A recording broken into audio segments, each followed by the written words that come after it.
Unboxing হচ্ছে Nivea কি এটা ডমিনেটর 3.0 ডমিনেটর 3.0 এটা গোলকগঞ্জ থেকে আমরা আনবক্সিং করে বাংলাদেশে নিয়ে যাচ্ছি মূলত। হ্যাঁ দাদা আনবক্স করো, তোমাকেও নিলাম। হ্যাঁ ঠিক আছে,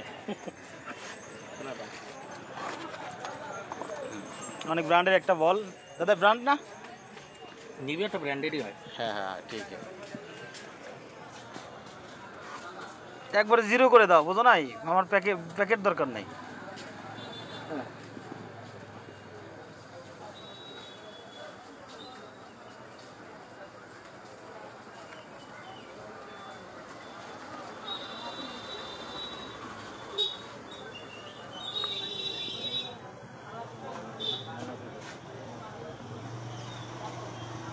কিন্তু যে খেলে সে বুঝবে যে কি জিনিস। হ্যাঁ মানে দেখা যায় না, যার হাতে যাবে এটা ব্র্যান্ডের সে বুঝে যাবে না দাদা। ঠিক আছে।